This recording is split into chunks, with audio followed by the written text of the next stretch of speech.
What's up, everybody? Welcome to another episode of Floyd Street's finest Louisville basketball podcast, presented by the Great Flood Brewing Company, and of course, a member of the Field of 68 Media Network. I'm your host, Jeff Greer. We've got a great episode for you today where we talk about all the things, the coaching search in particular, with my pal Mike Rutherford, a regular guest appearance on here, a lot of guest cameos from Mike. I like talking to Mike because one, he's my friend and we get along well and we enjoy talking, even though we're also bitter rivals, but joking. But no, I think he is as tapped into the Louisville fan base as a voice of the fan base as anyone. And I thought it would be interesting to talk to him about what's to come, basically, with the Louisville basketball head coaching search. We talk primarily about Kenny Payne. We talk about a couple of scenarios, a couple of other things that are conversations that all come up as part of talking about Kenny Payne. Of course, we talk about Mike Pegues a little bit in there, mention a few other coaches who at this point, industry sources have said that there are some interested people out there, but it seems like Kenny Payne is, as of right now, the pretty clear and obvious choice for a lot of people. I don't know if he's a clear and obvious choice for the person who is conducting the search, but I guess we'll find out. The funny thing that we mentioned in here, and I do have a few other things I want to get to real quick before I bring Mike on, as just a reminder, I covered the Chris Mack hiring in 2018 for the Courier-Journal. I covered the interim situation with David Patchett like 6 months earlier in 2017. I have covered the Charlie Strong departure and Bobby Petrino hiring. So I have been around coaching searches, and they all happen in very different ways. I understand that this one is a little unique in the college basketball world because you don't typically hear about coaches leaving before the end of the season. And that was what it was. It was a leaving. It was not a firing. I've seen that a few places. I've heard that was on broadcast. It was a negotiated buyout that Chris Mack initiated. So it's a leaving, a parting of ways. So it is a little different, but that does not necessarily change the way that this will be approached. If it's anything like every other coaching search, there's a lot of legwork to be done before we're going to start seeing some smoke about who's being interviewed and all of those things. So people freaking out about, so-and-so staying in a hotel this weekend in Louisville, blah, blah, blah, blah. Much ado about nothing. It's not, nothing is happening just yet. There's a lot of trying to pick out a dance partner from across the room type stuff, as I joked with Mike about. So before we get to that, I just want to say real quick, a couple of things. One, make sure that you subscribe to the Field of 68 YouTube page. You should be subscribed to all of those social media pages as well. You can find me on Twitter at Jeff Greer. I tweet things regularly, lots of bad jokes mostly, but also a lot of Louisville stuff. As if you don't already follow me on Twitter, you will discover. I also post clips of this podcast. If you want to see more specific things or go back and hear specific things, I usually post clips on my Instagram page, which is also at Jeff Greer. And you can read my weekly newsletter, jeffgreer.substack.com. I charge $7 a month for the newsletter, which I'm trying to publish more regularly. It is every morning guaranteed, every Thursday morning, I should say. But I've also been adding some extra content through the course of the week for people, including a coaching search update that went up on Monday and a sort of a post-mortem on what happened with Chris Mack that went out last week. And I am now working on something about Mike Pegues, which is the perfect segue into talking about Mike Pegues. I just got to say this. Look, you're going to hear a lot of chatter on Twitter about why not make Mike Pegues remove the interim tag the way Louisville is playing.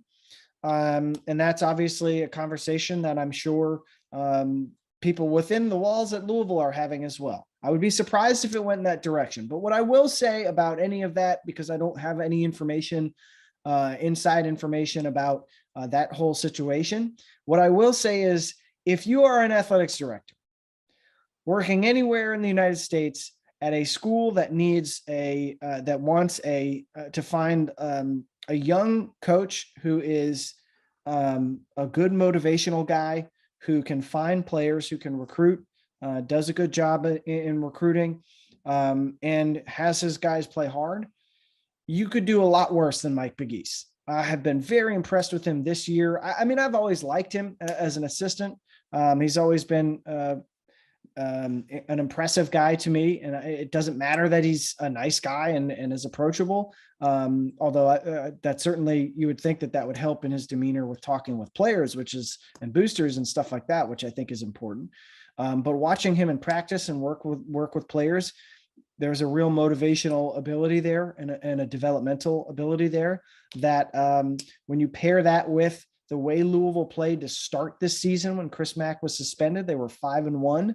I know they lost to Furman, but they turned around and won against Maryland and Mississippi State in the Bahamas, and did so in pretty impressive fashion. And they have come back from really just a kind of a lethargic death crawl through January to play Duke very well, very closely for about 34, 35 minutes, and play UNC into overtime, and really should have, if not won, been a lot closer than that 7-point final score. We don't even have to talk about the officiating. But my whole point is, if you've watched any Louisville this year, in addition to knowing what you know about Mike Pegues as an assistant coach from previous years, you can see a guy who should be getting a head coaching job somewhere. And if I'm Kenny Payne or whoever it is who's going to get the Louisville job, I'm calling Mike Pegues to say, hey, I want you I want you on my staff to stay at Louisville, especially if the guys who are currently on the team, if there's any number of them who stay, because he has really shown his worth to this program and his ability as a coach in these, not just this last week, but over the course of this season and beyond.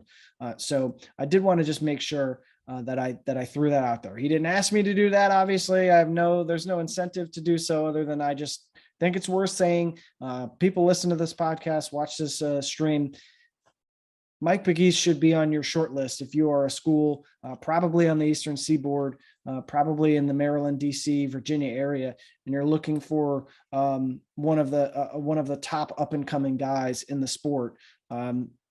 He is a good person to look at. Not saying you should definitely hire him, but consider it. I've been very impressed with him. The other thing I would just say is, Mark Williams is so underappreciated at Duke. I feel like there's like all these different dudes who are playing very well, and obviously Paolo is fantastic for Duke, but Mark Williams, the activity for a guy of his size to be that active on the glass, both ends of the floor, that impactful around the rim, he's a nice player. He's a nice player.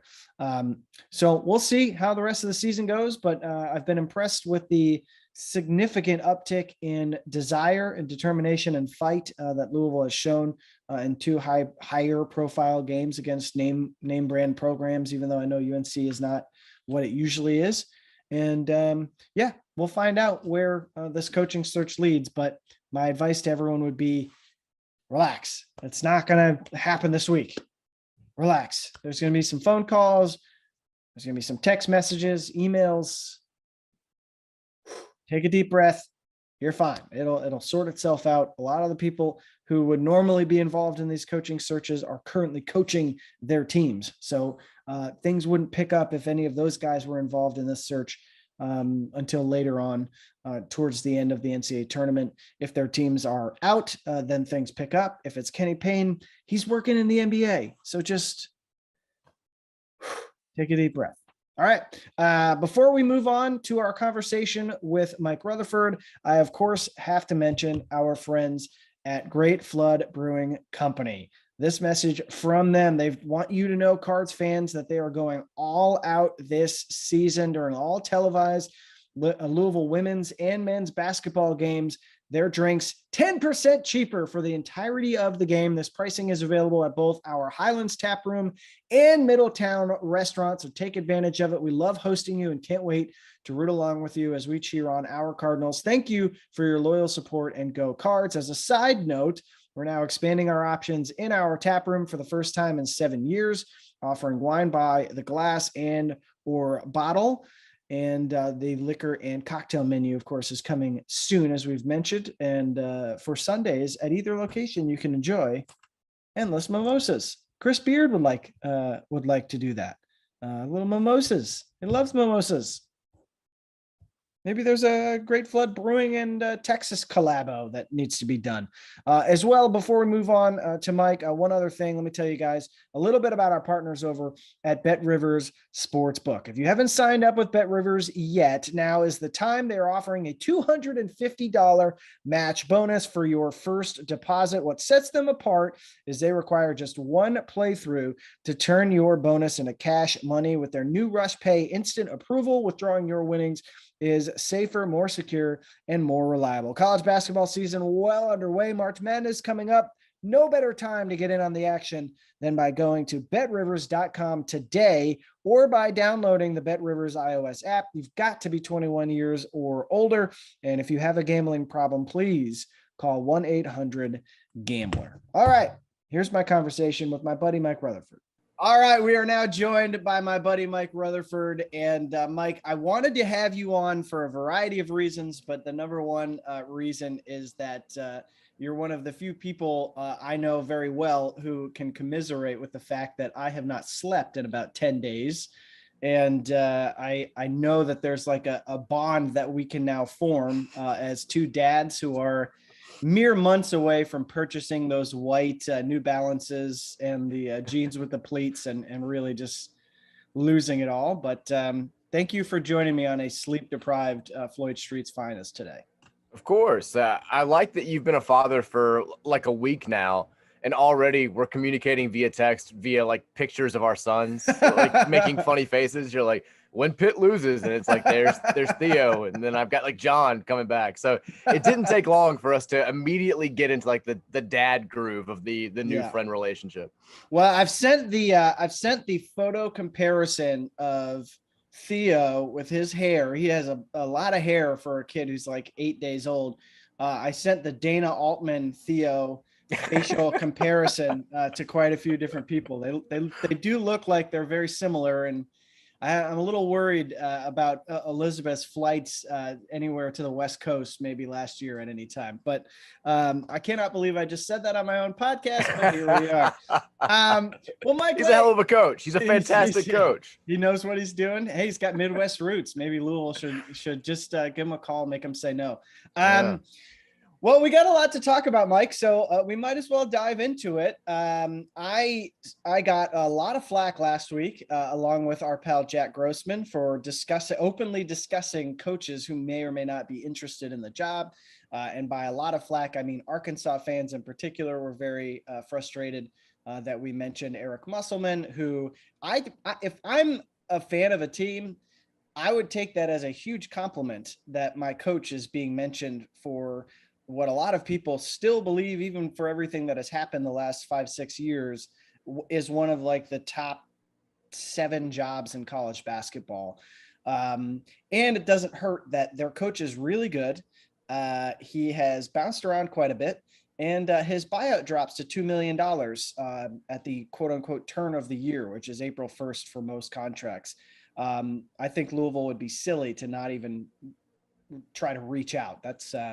That would be silly, but to Arkansas fans, I'm sorry. I tried to delicately state it. I know that there is some interest there, but I think we'll get into this in a little bit, that nothing is going to materialize there. So they have nothing to be mad about. So let's start, Mike, with the coaching search. We don't really know a whole lot about it just yet. We've both heard plenty from people who are in college basketball circles and Louisville circles. Where do you feel like this is right now? And how do you think this could play out over the next 6 weeks, which I feel like is when it's probably going to start heating up? I feel like we're kind of I don't know if holding pattern is the right terminology here, but it does kind of feel like we're in a holding pattern deal where certainly through the first 10 days or so, all signs are pointing towards Kenny Payne. I mean, I know you've heard the same things, but when you've got big money people in the city of Louisville, influential people in the city of Louisville, influential people nationally, and they're all kind of saying the same things. And when you take into account the fact that Louisville is in this unique position again 4 years later of having an interim president and an interim athletic director and an interim men's basketball coach, I think Kenny Payne suddenly becomes kind of the safe, the logical hire if you're looking at all those factors, because who's really running this search? Are you going to let an interim AD and an interim president sign off on what is one of the more important hires, I think, in the history of Louisville basketball? And I think you can say that just because there have been so few coaching hires in the history of Louisville basketball, especially the modern history. When that's the case, Kenny Payne becomes kind of a safe option because he's got this, his weaknesses are also his strengths when it comes to fan arguments, because his weaknesses are obvious. They're out there. He's never been a head coach before. What's his system? What's his style? And nobody knows the answers to these questions. What's he going to do when Louisville's got the ball with 20 seconds to go in a one possession game? What type of play is he going to draw? We've got no idea. But those are also his strengths, because you can look at him and say, he's a blank canvas. He could be the greatest coach in the history of the world, and we just don't know it. And if you're an interim AD and an interim president, that's kind of an attractive option, as opposed to somebody who you can break down all their X's and O's. You can break down how they've done in the NCAA tournament, how many times they've gotten to the NCAA tournament, and all that stuff. So I think that's where we are. I mean, I think that you're going to keep hearing about interest more probably on the coach's side than on the U of L side, because how much can you do right now if you're Josh Hurd of the U of L search committee with all of these head coaches that are in the smack in the middle of conference play, trending towards the NCAA tournament? This is the most important time of the year for college basketball. It's the time when everybody's focused and everybody's trying to hit their stride before postseason play starts. So I think you're going to continue to hear that maybe some coaches are putting out feelers through their agents. Maybe there's interest there. Some guys are probably going to try to continue to leverage this to get more money from their current employer, which we saw from Bruce Pearl already. And I think some other guys are already trying to make that same play as well.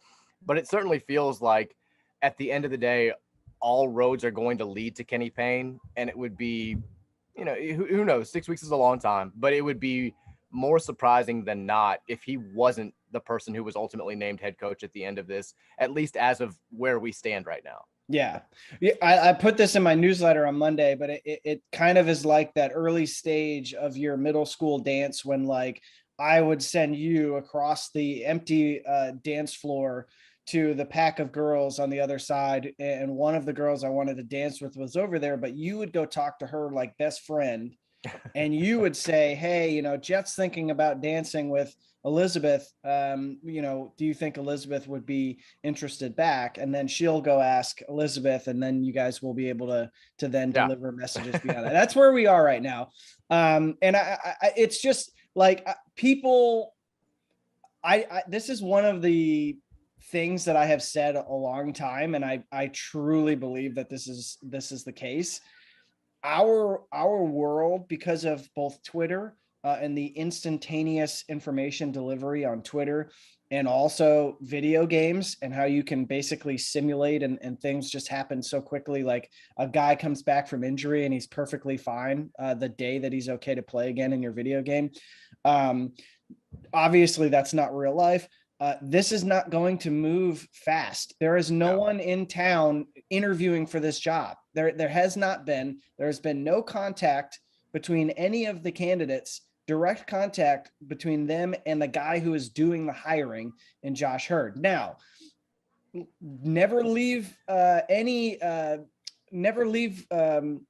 chance out that I can't talk, but it's been a long 10 days. But don't sleep on the possibility. I'll put it this way. Don't sleep on the possibility for Louisville and the Louisville community, as we are seeing in the way the AD thing is transpiring on message boards and elsewhere, for there to be some parties who are eager to get involved and feel like they are representing the interests of the university when maybe they don't, or maybe they do. But as of right now, any contact with Kenny Payne would be probably from his friends who want to help him get the job, which by all means, talk to your friend. I mean, we're in a very different place, Mike, aren't we, than 2018, when there were a lot of people who, it was a very vocal but very small number of folks who really wanted Kenny Payne to get a look from Vince Tyra. The arguments were sound. I have already apologized, or not apologized, but been honest in how disappointed I am with how I approached that whole thing back in 2018 when I was a beat writer. But things are very different now. It feels like the reason he's a safe hire is you connect with the 70s and 80s guys, the guys who feel like they are the foundation of this program, which they are. You connect with the folks who have been absolutely clamoring for Louisville to be a dynamic recruiting school, which is obviously a big influence of being Kentucky's rival. And then on top of all of that, it's a guy who, like you said, it's kind of a blank canvas so people can project what they hope he's going to do onto him. So it really is like a three-headed feel, and it's very different than it was 4 years ago when there was a clear and obvious like national coach of the year, definitely interested in Louisville definitely interested in him, coming off a huge season. Chris Mack was a very obvious hire at the time, and now it feels like Kenny Payne is kind of the obvious hire for Louisville.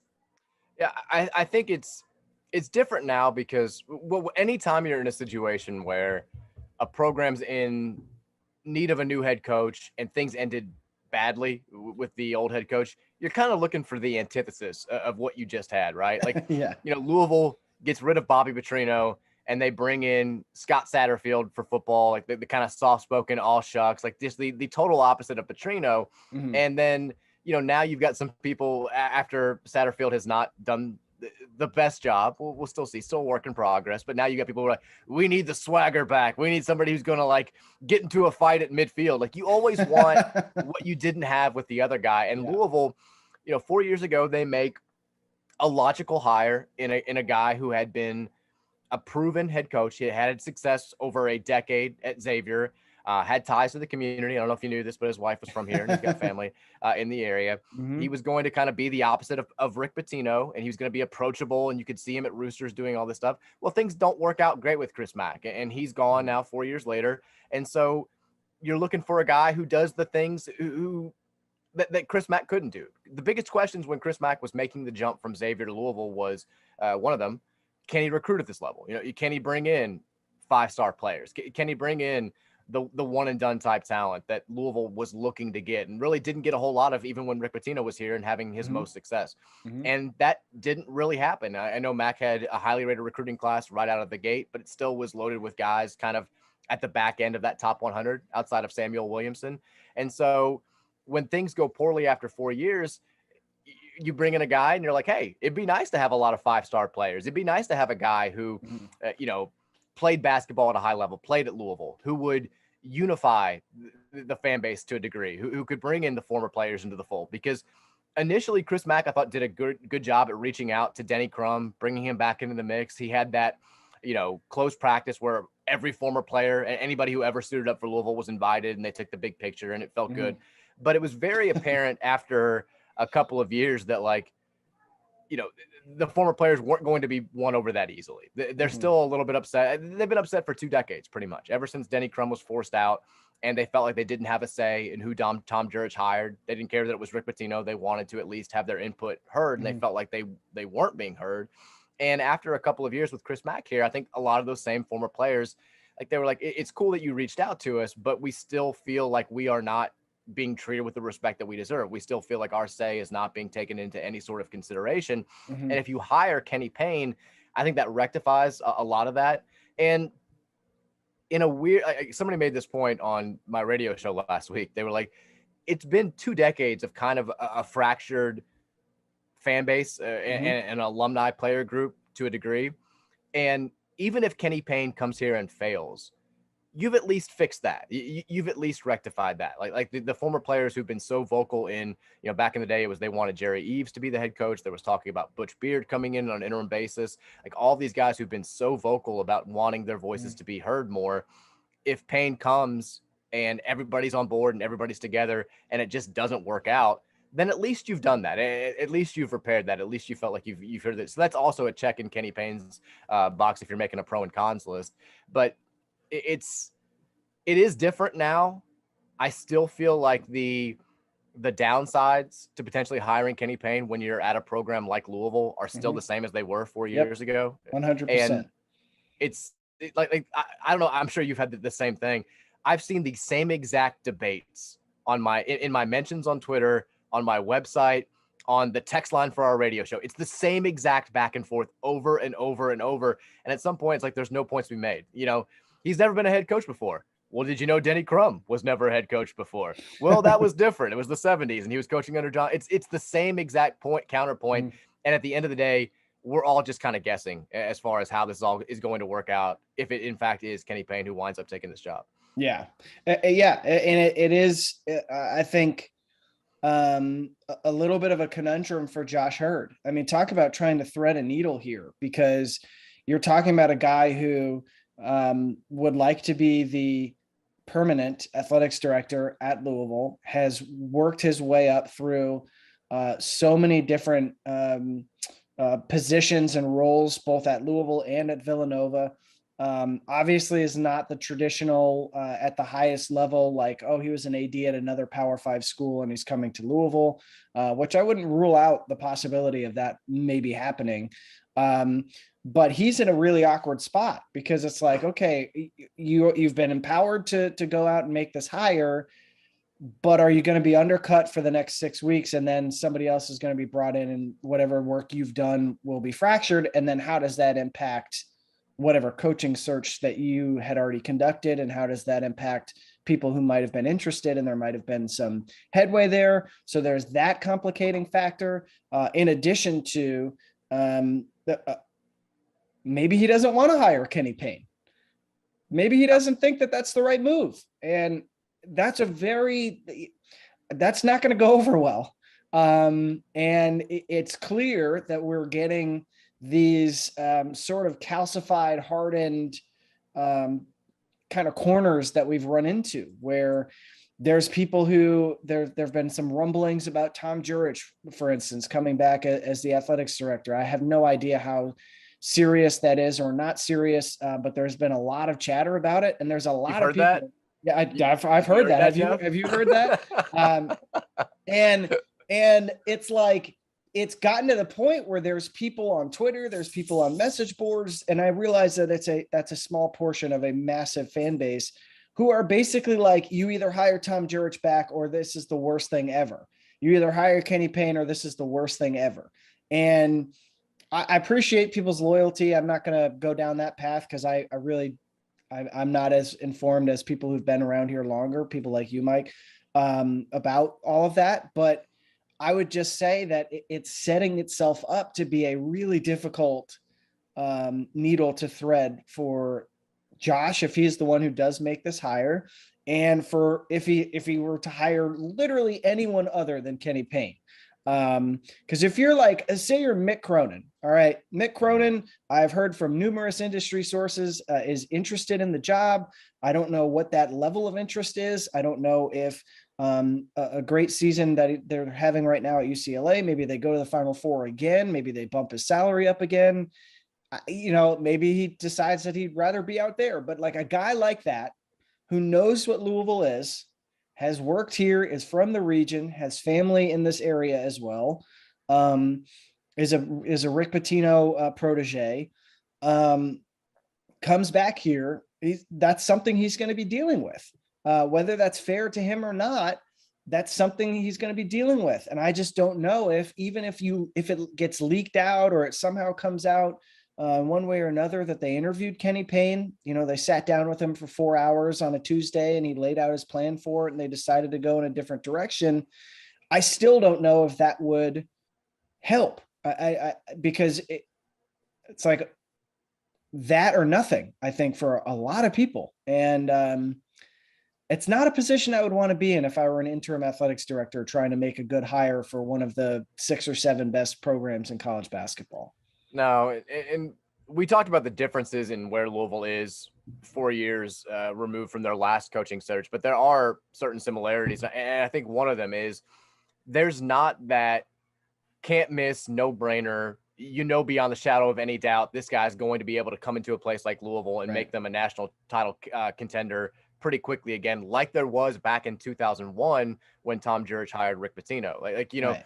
The downside to Rick Pitino was kind of silly. It was the fact that he'd been the Kentucky head coach and people didn't like him when he was at Kentucky, and that was going to be, that was the main holdup. You never had any doubt about whether or not he was going to win and win big here and win quickly here. And so it was a no-brainer hire. There's not that guy out there for Louisville right now. There's not that guy out there for any program right now. And that was the case 4 years ago, because as simple as the decision to hire Chris Mack seemed at the time, it's not like there was just I think everybody thought he was going to have success here, but there was no guarantee that he was going to follow in the lineage of Denny Crum and Rick Pitino and be the next Hall of Fame U of L coach, because like we said earlier, there were questions about his ability to recruit at this level. There were questions about his team's defensive numbers at Xavier. There were questions about the fact that, his best runs in the NCAA tournament, I don't want to use the word fluky, but they came with double-digit seeds, teams that kind of snuck into the NCAA tournament. And the fact that his best Xavier team, the one that was a 1 seed right at the end of the season, got blown out in the second round by an FSU team that David Padgett was able to beat twice during his interim season as Louisville's head coach. So I think with going back to what we're talking about earlier with Kenny Payne being a blank slate kind of, that makes him the most safe option for a guy in a position like Josh Hurd's, like you said, where whatever decision he makes is going to be scrutinized heavily by the fan base. And the other names that we've seen tossed around out there, I think people have significant reservations about whether they're fair or not. Guys like Mick Cronin, like Eric Musselman, any name you want to throw out there. Like if Louisville hired Steve Forbes from Wake Forest, I think Steve Forbes is awesome. And I feel like I would be on a desert island by myself celebrating while the rest of the community was just like trying to burn down the entire city.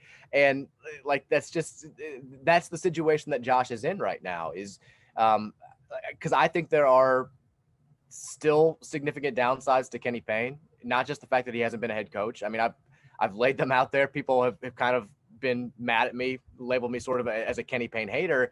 And the fact of the matter is I look at the fact that John Calipari has not produced a single successful head coach out of his coaching tree. And I mean, the most successful head coach he's produced has been Josh Pastner. And I love Josh Pastner, my little Michael Scott, as much as everybody else out there, but he is not won at a level that would make him, a Louisville caliber head coach at this point. And that's a concern to me. And that's not a rivalry thing. It would be, if Calipari's coaching tree was Jay Wright's coaching tree and we were looking at a Jay Wright guy, I'd have the exact same reservations. I think also the other thing that's been out there is the number of former players going back to their schools to be head coaches for the first time. The track record there, not great, Jeff. I mean, Patrick Ewing, 0-8 in the Big East right now with Georgetown. It seems like that's coming to a not so successful conclusion here in the near future. Penny Hardaway struggling at Memphis. Clyde Drexler was a disaster at Houston. Matt Doherty, disaster at North Carolina. I know I'm forgetting a couple of guys. Chris Mullen at St. John's, complete disaster. And the one kind of outlier is, Juwan Howard at Michigan right now, even though they're having a down season. I think you can still say to this point, the good has outweighed the bad for Juwan Howard at Michigan. Oh yeah. And he's done the thing that I think Kenny Payne will have to do to put the portion of the fan base that's a little bit apprehensive right now at ease, which is go out and hire a guy who's been a head coach before at the college level to be on your bench, a guy who can help you out with the day-to-day dealings of being a head coach at a place like Louisville, who can maybe help you out a little bit with in-game adjustments. I know that there's been a ton of talk that Juwan Howard wants to potentially bring Nolan Smith with him as an assistant coach. I think that's been out there for a little bit. That wouldn't really check that box. I think you'd have to go out there and get somebody. And I'm not saying this person specifically, but somebody like Phil Martelli from Juwan Howard, and the person who always comes to my mind is John Beilein, who's just kind of out there hanging out. Not sure Beilein would have any interest, but if you were able to get somebody who's at least within shouting distance of having that experience and that coaching acumen that Beilein has, I think it would put a lot of Louisville fans at ease. It certainly would put me at ease. It would that would be a big deal for me. But like I said, whatever Josh does is going to be scrutinized to a degree. But it feels like with him being in the position he is, interim basis, wanting to become the full-time AD, Kenny Payne seems like an awfully safe hire. And that's, I think, amplified 15 times when you take into account all of the big money people in Louisville who are very much in favor of making Kenny Payne the next hire. Yeah, it is. He's putting a lot. He would be putting a lot on the line, though. I mean, because if he does this, and in 4 years, and this is a hypothetical, I'm not saying this would happen, but in 4 years, Kenny Payne's best season, they go 20-10, and they're, whatever, people are frustrated with them, and they make maybe one tournament in 4 years.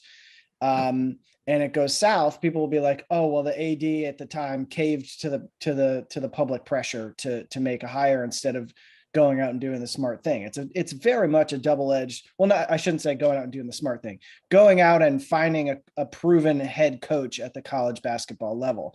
The one thing that I would say that I think Kenny Payne has in his favor, people are very critical of Tom Thibodeau for a variety of reasons, but he has rarely been criticized for his like X's and O's and like his actual like basketball knowledge.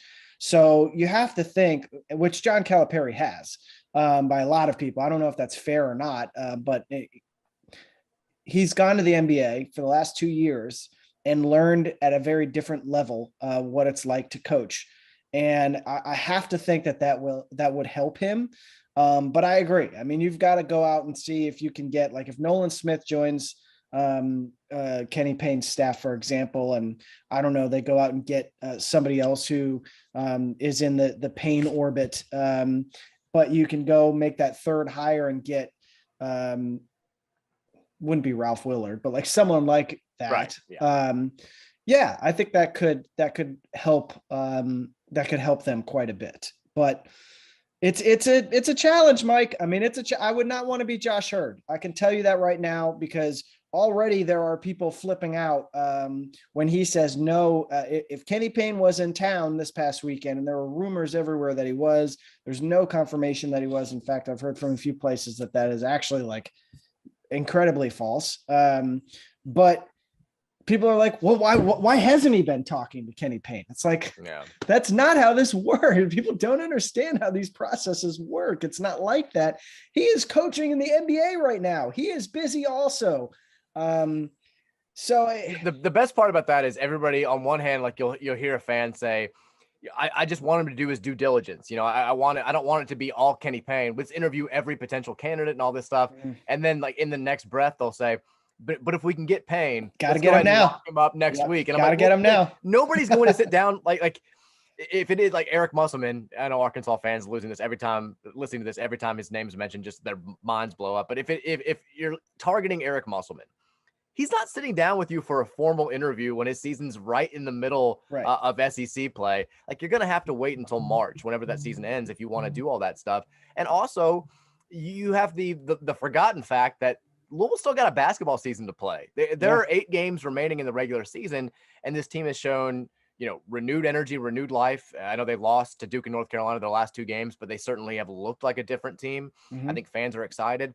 It's too late now for them to completely turn around and make themselves like an NCAA tournament caliber team, unless they win the ACC tournament. But still, like, there's a season to be played. Imagine if you officially hired Kenny Payne 2 weeks from now, and then you've got Mike Pegues out there trying to get as much as he can out of this squad. And he's, working with a guy who might come back next year. I'm trying to like Dre Davis, and he's telling him, you need to do this, this, and this.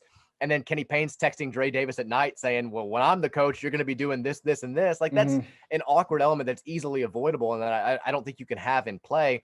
And people are worried about Kenny Payne being able to get a jump start in recruiting. Well, like, if Payne has all these relationships that are going to make these 5-star prospects just immediately commit to him, then, what does it matter if Louisville's bringing him into the fold in mid-February as opposed to like late March, early April? If he's flipping a 2022 kid, that kid's still going to be around to be flipped in early April as of right now. Right. I think it's not hard to foresee a situation where this at least starts off on a very exciting note for Louisville fans, because the other element in here that we haven't discussed that is a huge factor in all this is the timing of the NCAA and the IARP stuff, because that's going to, it obviously would affect whoever's going to take the job. But even if it is Kenny Payne, a guy who's not been a college head coach before, and, wouldn't maybe have the same types of concerns about timelines and postseason bans and all that stuff. You're going to have to work some of that into the contract, right? Yes, we talked about definitely. that with Chris Mack. There were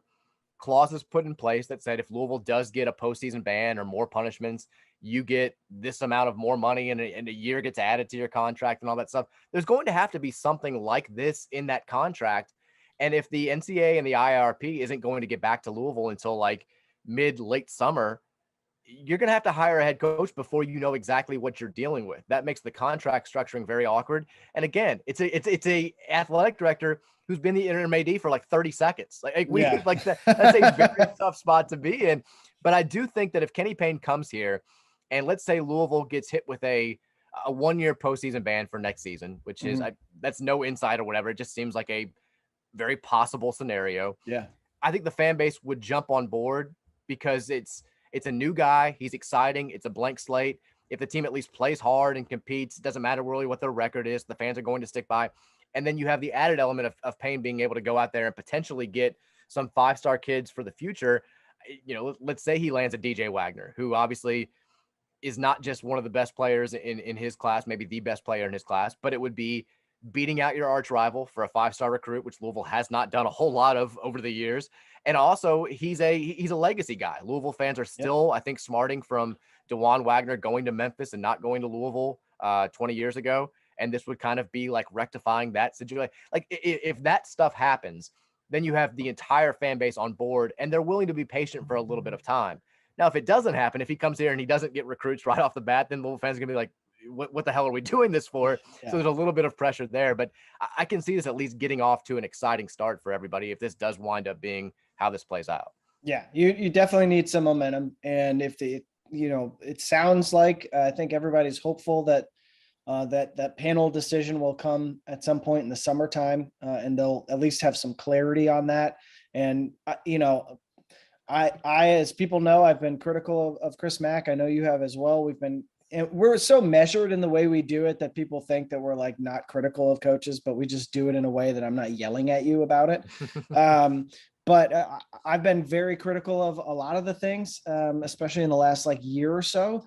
But to his credit, and I will always say this is not to his credit, but you have to factor in. I mean, that was a huge thing to have lingering over your program for 1,500 days. I think Eric Crawford did the math the other day. It was like 1,475 days or something like that since the FBI thing started. To have that lingering over your program all these years, while all these other coaches have been defiant about it, they've been basically an FU to the NCAA, bringing out stripper poles at your Midnight Madness and refusing to sit down with your own university president. I mean, all those different things that have been out there. Mac was the opposite of that. And, so I do feel for him a little bit that situation was never resolved to at least lift some of that cloud from this program. But Mike, one thing that I think that I'd like to mention, and I know we got to get you on out of here, but a parting thought is one, as a quick side note before I say this, I was told by people very connected to the Jersey grassroots recruiting scene that DJ Wagner, even if Kenny Payne is a coach, is not coming to Louisville. Now that could change. Those people could be wrong, but I try to include stuff like that in newsletters and podcasts for people to know that there are at least doubters of things. It's not this 100% that's definitely going to happen. I know that's not what you said, but there's a lot of people who think that is the case. But with all of this, I know that the people like Mike DeCourcy, who's my buddy, we've got the Pittsburgh connection, wrote a couple of days ago, it doesn't really happen where, you're going to call people real quick and just get them to say no. That's just a way of phrasing what actually happens, which is talking to agents and trying to see if there's any chance. But Josh Hurd, one, is relying on one of the most respected coaches in college basketball, and basketball in general, whether Josh would say this, whether it's a conscious influence, but talking to Jay Wright and picking his brain, he alluded to it at his press conference after Chris Mack's negotiated buyout, which was not a firing. It was a negotiated buyout, ESPN. he alluded to talking to a coach who is not a candidate. It's like, that's Jay Wright. He talked to Jay Wright. There are worse people to talk to than a guy who's won 2 national titles, is very connected in the community, has leadership roles in coaching organizations, and as part of USA Basketball. There are worse people to whose brains you can pick. My theory about Louisville is, and this could be incredibly stupid. If anyone who's in athletics administration hears me say this and thinks I'm an idiot, please send me a DM or email or whatever and tell me I'm an idiot. But if I'm Josh Hurd, over the next 6 weeks to 8 weeks, I know these coaches are busy. I know that they're busy in their seasons. I try to carve out like 4-hour windows or 2-hour windows with a few different people who I think, even if they're not candidates, and you can be candid with them and say like, this, I'm focusing in on other options, but I want to hear your thoughts. Like, it can't hurt for Josh Hurd to hear out what like David Padgett, Scotty Davenport, Mike Pegues, what they think about this job and what they think it would require for someone to be successful. Scotty has been on staff with Denny Crum and Rick Pitino. He's happy at Bellarmine. I think the biggest thing Bellarmine needs to do is figure out a way to make Doug the coach in waiting. That would be the smart thing for them to do, and make Scotty the coach for life until he wants to retire and pass the baton. And I know Doug is going to give us hearty pats on the back for mentioning that. But seriously, I think that would be the smart move for them. David Padgett, he's doing broadcasting now. I don't know if he really wants to get back in coaching. Maybe he does. But you go talk to those guys, and you talk to Mike Pegues, and you say, what do you think went wrong the last 3.5 years? And maybe they already have done that. But like, if I'm Kenny Payne and I'm watching the way Louisville is playing right now, I'm saying, I don't know you, but I want Mike Pegues as my associate head coach. I don't want him to go anywhere, especially for this first season. Maybe Mike gets a head coaching job or another staff tries to add him or something after this season. But like, if El Ellis and Sid Curry and Dre Davis and some of these other guys are staying, that's your connection. Especially if you're having to play through a season that could be a postseason ban. You need to have someone who's capable, who knows them really well and has proven that he can get them up for games and motivate them when there's really not a whole lot to play for the rest of the season. But that would be my suggestion. Go out and talk to these people. Mick Cronin may not be interested after all. Maybe the industry people are full of it. But you call him. He's been here. He's been in Louisville, and you say, you have made a Final Four. You coach at a blue blood. Do you have a half hour to just talk about this? What do you think needs to go on? It doesn't hurt to talk to these people. The downside is, of course, schmucks like you and me could say like, oh, I talked to Scotty Davenport over the weekend. And then it's like, oh my God, what are they doing? But that's how I feel about all of this. It's just, you've got time, do your due diligence, talk to as many important minds as possible. I know he's talked to Junior Bridgman and guys like that, Daryl Griffith, Milt Wagner, I'm sure. Talk to those guys and see what they say. No, I think it's perfectly logical because, the Louisville job, like any big job in college sports, is about more than just having a great basketball mind and knowing how to recruit and all that stuff. Like, you have to be in the community. You have to know how to deal with the fan base. You have to know how to handle press conference, how to deal with the local media. And I think there were a lot of areas where Chris Mack, even though he had ties to this community, kind of fell short there and didn't really seem particularly interested in taking on a lot of that stuff. So I think Scotty Davenport, a guy who knows this community and its relationship with basketball as well as anybody, I think would be a perfect brain to pick. Mike Pegues, clearly, I think you make a great point about saying, hey, what didn't go right here? It seemed like this was a no-brainer deal. It was not. Mm-hmm. How, in your opinion, did it go? I also wonder, if you're Josh Hurd, do you send kind of like that feeler, I'm joking, but I'm not really joking text to Jay Wright? Just, like, hey, man, think you look great at the Derby, ... LOL. It's like vanilla, unless you go do it. LOL, but eyes emoji. I'm just playing, unless you go and do it. Throw that out there. I'm also very curious to see, because you and I both, like, when the Bruce Pearl thing came out, I was like, this doesn't come out in late January unless it's an obvious play. And like, to that man's credit, it got done in record time. Like the Louisville job hadn't even been open overnight? for a full. The Louisville job had been open for 30 hours, and he got a lifetime contract out of it. And now you've got, I think, Andy Enfield kind of leaking stuff too.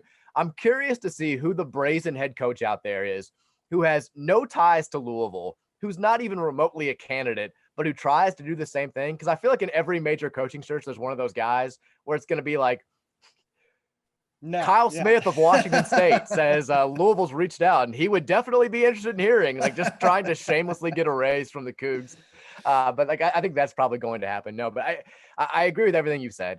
I think if you're Josh Hurd, you've got time to have these conversations. You've got time to pick the brains of people who matter in this basketball community and say, you know, in your opinion, what does it take to make it here? What does it take to be a great head coach here? And then go about your hiring process with that knowledge in mind, and also pass that along to potential candidates and see which ones check this box, because Louisville fans aren't used to being in the position they are right now, which is having one NCAA tournament win since 2015. It's been, I mean, if you include the COVID rid tournament of 2020, Louisville's about to go with a NCAA tournament list march for the 5th time in 7 years. And around here, I mean, this is, you know this now. I mean, this is Christmas in this community. This is what like Louisvillians spend the entire year looking forward to March Madness, and to not have the cards at least pop up on Selection Sunday, and to not at least have the opportunity to fill out a bracket where you see Louisville's name and you're able to advance them as far as you want to advance them. It kills people around here, and they're sick of it. They're ready to go back to business as usual, at least from a historic standpoint where this program stands on the college basketball hierarchy. And in order for that to happen, you got to get this hire right. Like, this is a big moment for Louisville men's basketball. And once again, it's happening without a permanent AD and without a permanent president. It's bizarre, but we've been here before. Let's get it right this time. My buddy, Paul Miles, who I've gotten to know a little bit from soccer games, tweeted that out a couple of weeks ago. It's like, name a last time that there's been an interim president, interim AD, and interim basketball coach at a major university. And I was like, Louisville 4 years ago, 2018, not that long ago. But no, you're right. And look, I mean, when you think about March Madness in Louisville, whether you're at a grocery store or listening to people's conversations at the dining table next to you, or at hipster coffee shops across the city, everyone's talking about March Madness. And especially about Louisville and March Madness. That's how it goes. I'm a jerk. But no, it's true. And it's a weird city to be in when there's not March Madness vibes. And I lived at 4th and Chestnut my first year covering Louisville, right downtown. And I would have to walk through 4th Street Live to get my Chipotle on the other side. And I remember walking through there in March before I would go travel for the tournament. And like, everyone's looking at brackets at their lunch breaks. I mean, I know it's popular everywhere, but it's like another level here in the city. So yeah, we'll see how it all shakes out. And Mike, honestly, I'd love to have you back on in the next couple of weeks here to keep talking about this, because I know a lot of people look to you as the voice of Louisville basketball fans. That might frustrate the like over 50 crowd, but a lot of the younger folks look to you in that way, especially. So I always like trying to get the temperature of the fan base from you. So I appreciate your time. I know you got a radio show to go to, and I hope that you're able to get some sleep with young John. And don't worry, Mike, I am already doing leg and shoulder exercises for young Theo to get him up to speed.